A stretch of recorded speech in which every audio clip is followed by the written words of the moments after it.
What's up, guys? I've been really sick the last week.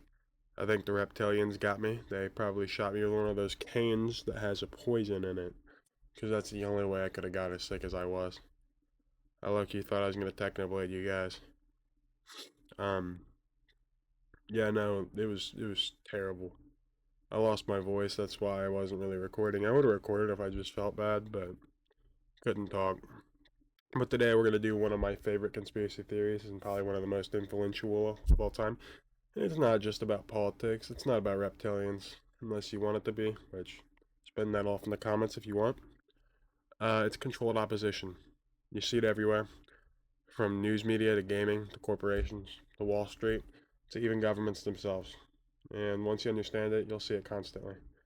What is controlled opposition? Controlled opposition is when an entity appears anti-establishment but is allowed, promoted, or tolerated because it ultimately protects the same underlying system it claims to criticize.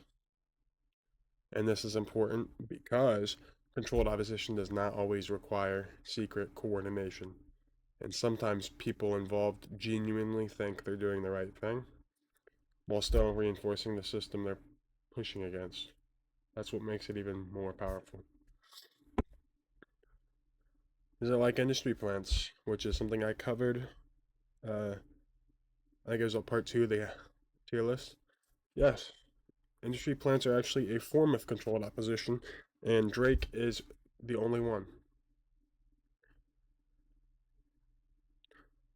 But they're not the only form. Controlled opposition can also come from media outlets, influencers, political movements, corporations, and even counterculture spaces. Anything that looks rebellious but never threatens real power can function this way.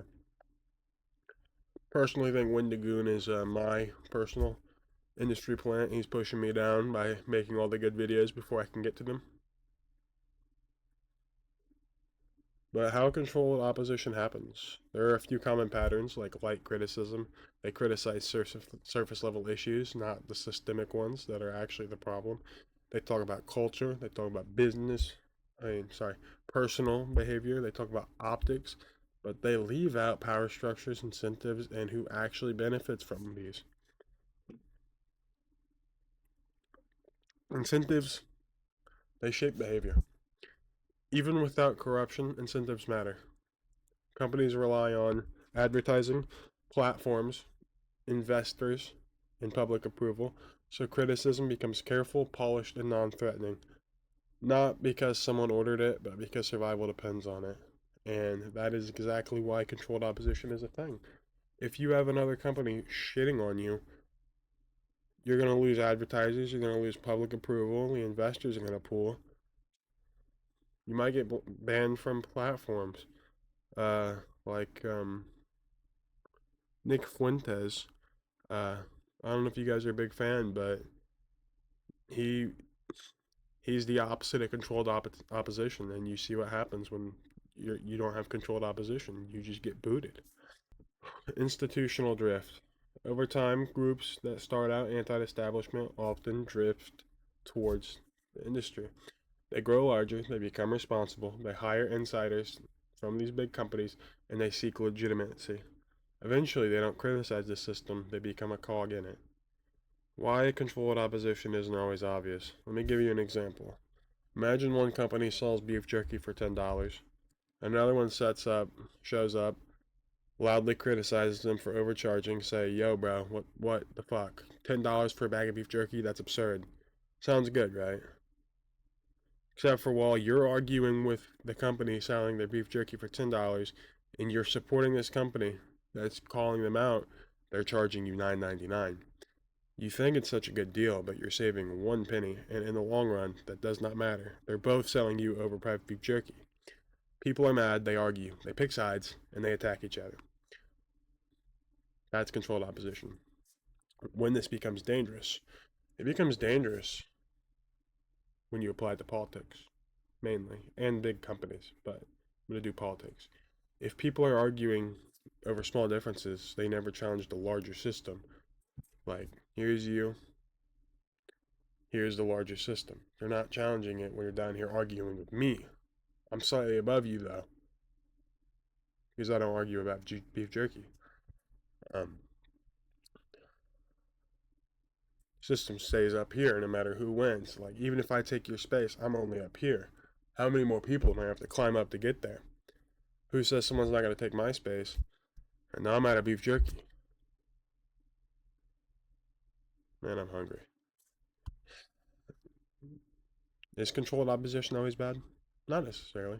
Sometimes it exposes real problems. Sometimes it raises awareness.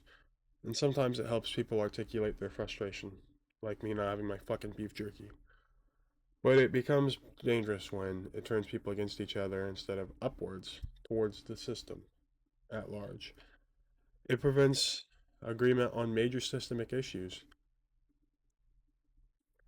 and it keeps people arguing inside a narrow box. At that point, discussion replaces leverage. The core problem, the most effective form of control doesn't silence opposition. It allows it, it limits it, and it manages it and puts it in a box. People feel heard, but nothing ever leaves the box. If an opposition movement creates endless debate, builds identity and tribalism, but never produces real leverage, it's not an opposition movement. It's a controlled opposition movement. Not because it lies, but because it never goes far enough. Hope you guys feel great. I hope I get over this sickness. Hope I sound good for this video. I'm a little bloated right now. Please don't judge me in the comments. I think I look a little red. My PC's flashing colors over here. But if you guys want another video like this one, or you want gaming live streams, any video, I will honestly do any video. And who knows, 10 subscriber special, me and my friend might be doing a crack. Oh wait, I probably shouldn't say this. 10 subscriber special, we might smoke crack. Who knows? Probably not, but maybe we'll do something stupid instead. See you guys.